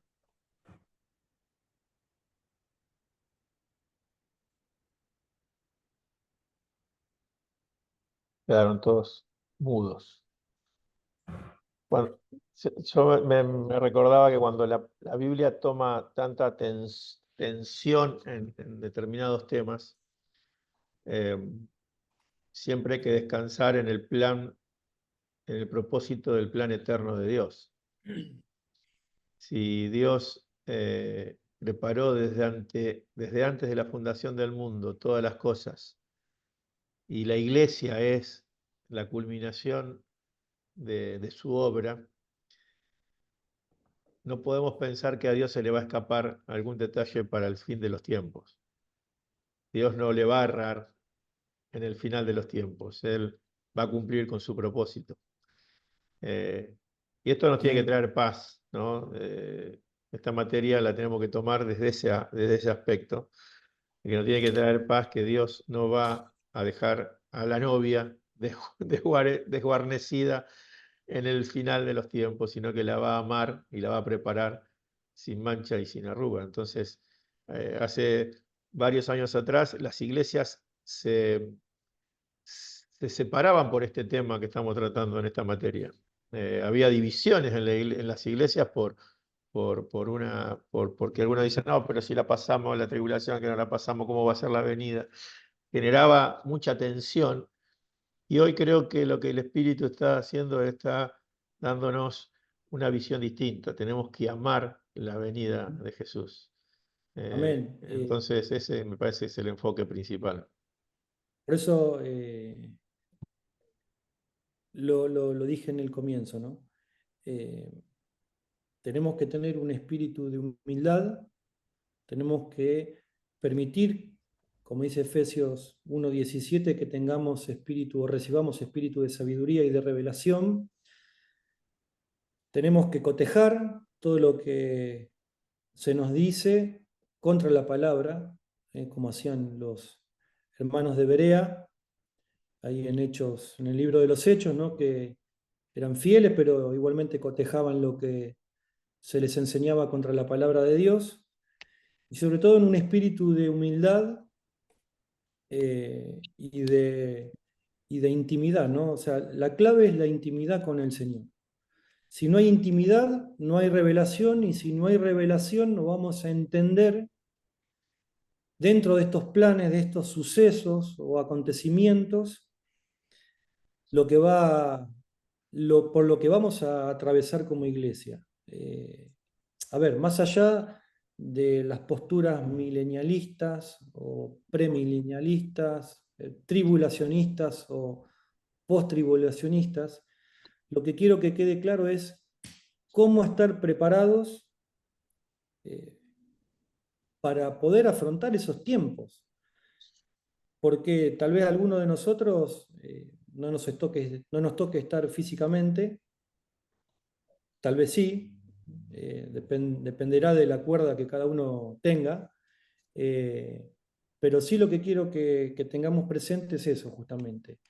La iglesia del Señor tiene que estar preparada, lista, sin mancha ni arruga, para recibir a aquel que ha de venir primero a traer juicio sobre la tierra. Segundo, a probar a su iglesia. Yo considero que la iglesia va a atravesar la tribulación y va a haber una prueba tanto emocional, espiritual y física, como hay hermanos lamentablemente en otras regiones que hoy, pleno siglo XXI, están siendo perseguidos, muertos, etc., donde el Señor, y lo dice en su palabra, va a recompensar a los santos, a los mártires, ¿no? Juan los ve las almas de los mártires, preguntándole al Señor hasta cuándo van a, ¿no? Y la clave es esa, entender cómo nos tenemos que posicionar como iglesia de Cristo para poder afrontar estos tiempos, sin perder, obviamente, el foco claramente que dio Cristo antes de su ascenso, ¿no? De hacer discípulos en todas las naciones y de enseñar el Evangelio del Reino, ¿no? Las dos cosas van de la mano. Tenemos que, como iglesia, obedecer este mandato, ¿no? De predicar este Evangelio a todas las naciones, pero a su vez también prepararnos para afrontar estos acontecimientos que van a venir. Yo creo que estamos a la puerta. Hay muchas cosas que indican, si bien no sabemos ni la hora ni el día, pero podemos ver los acontecimientos que se están sucediendo y podemos sospechar, digamos, entre comillas, que el tiempo no está muy lejos, ¿sí? Por eso la exhortación a través de este estudio es a poder entender cómo estar preparados para poder salir en victoria cuando estos acontecimientos se desaten. ¿Amén? Amén. Amén. Bueno, entonces, Amén. el próximo sábado 10:30 vamos a continuar ya entrando en lo más jugoso del libro. Me corrijo, a lo más complejo, si se quiere, de entender y de comprender, ¿sí? Así que les animo a que podamos estar el próximo sábado 10:30. Cualquier consulta, cualquier duda que surja, o lo escriben directamente por el Classroom, o me escriben en el grupo, ahí está mi número de teléfono, me pueden mandar un mensaje, no hay ningún problema. Y también recordar, Leo, que el 22 de Sí. agosto, algunas materias hemos puesto alguna charla presencial, alguna masterclass. El cuatrimestre pasado hicimos en 2 materias, en esta creo que va a ser 1 o 2, este cuatrimestre no va a haber todos los meses, pero sí esta materia, el 22 de agosto a las 8 en Condarco, Condarco 1440, Juan Manuel Montané y José Antonio López van a estar exponiendo sobre la postura premilenialista, premilenialista y postmilenialista, ¿sí? Que son las dos visiones que se desarrollan, que es un poco también una explicación a lo que Daniel estaba preguntando. Y esa va a ser una masterclass abierta, presencial, pero tranquilo la gente del interior, que lo vamos a subir al canal de YouTube o por Zoom para que puedan estar también conectados. Va a ser una forma también de poder profundizar este tema, ¿sí? Va a ser una charla abierta sobre este tema, ¿sí? Así que eso es el 22 de agosto a las 8 en Condarco 1440. Amén. Bueno, Bueno, ¿podemos orar para cerrar? vale. Señor, te damos gracias por este tiempo, Señor. Bendecimos tu presencia en medio nuestro. Bendecimos a cada uno de los hermanos que se ha podido conectar, Señor. Te rogamos, papá, que derrames espíritu de sabiduría, de revelación, de gracia, Señor, de entendimiento, para poder entender tus planes, tus propósitos, para poder comprender como cuerpo, Señor, cómo tenemos que prepararnos como iglesia, Señor, para poder recibir, Señor, ese día tan glorioso en el cual tú nos vengas a buscar. Señor, trae discernimiento en este tiempo, Señor, con estos temas, para que podamos honrarte, adorarte, como aquel que fuiste, que sos y que vas a venir, Señor. Gracias por mis hermanos, Señor. Te pedimos una bendición por aquellos que no se han podido conectar, papá. Te lo pedimos, Señor, en el nombre de Jesús.